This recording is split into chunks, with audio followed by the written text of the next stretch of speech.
Next, we want to bring before you Tanisha Hayes, who's going to speak to us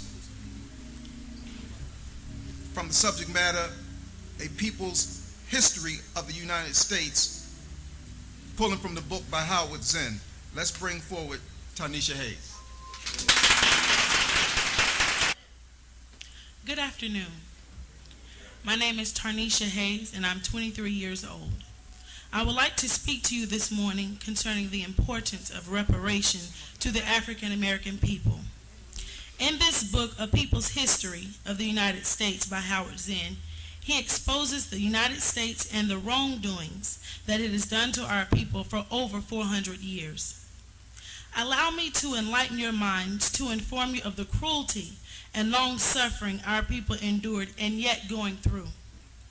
After being torn from their families, their homeland, they were transported here in horrible conditions. For example, the height between decks in slave ships such as the Henrietta Maria were only 18 inches. We all know that a ruler is 12 inches.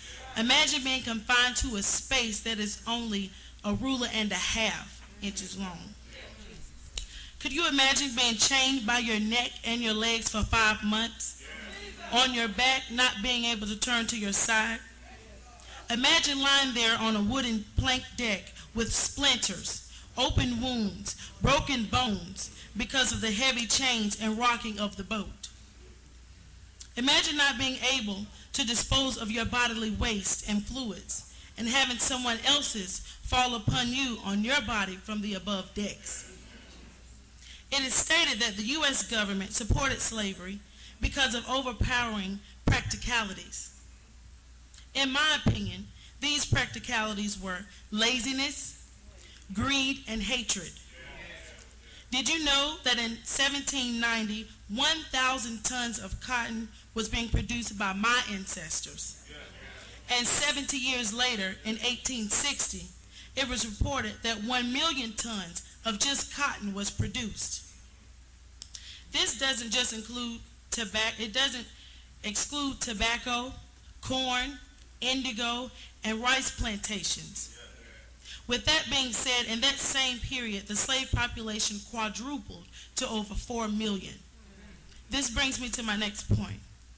By this time, our ancestors had fought in all the major wars, such as the War of 1812, the Battle of New Orleans, and the Civil War, just to name a few.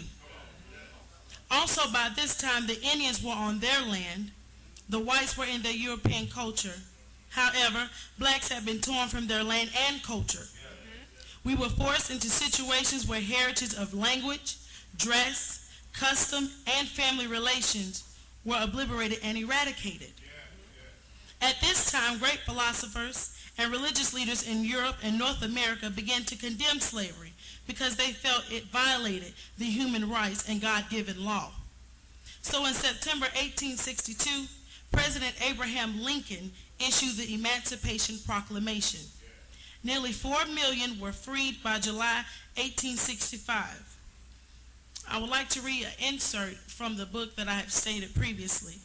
In early 1865, General William T. Sherman had a conference in Savannah, Georgia, with 20 Negro ministers and church officials.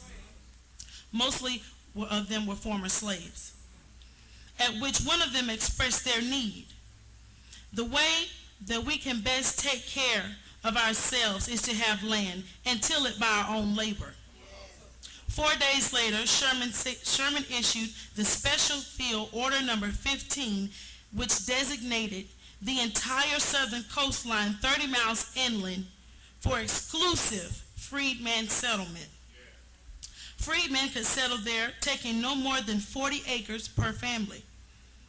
By June 1865, 40,000 freedmen had settled in that land. But however, our President of the United States in 1865, Andrew Johnson, in August of 1865, restored the land to the Confederate owners. So a lot of you that says, what is reparation? Why is it so important? We had reparation in 1865. They gave us 40 acres. But the president of this country, Andrew Johnson, decided to take it back. This brings me to my next point. For centuries, we have been shortchanged by our government. This is why God has given this great vision to Apostle Thomas Rodgers.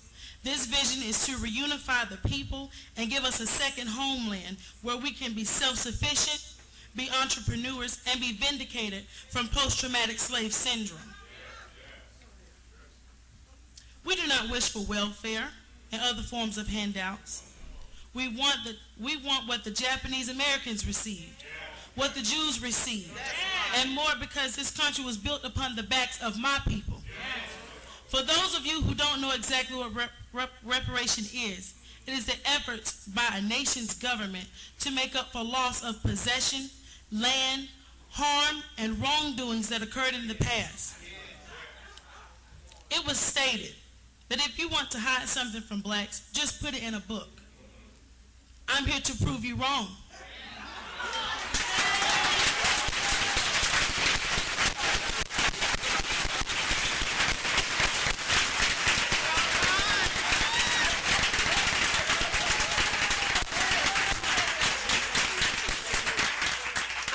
Read the books by your own people that state just how unjust America has been to us, and I totally agree.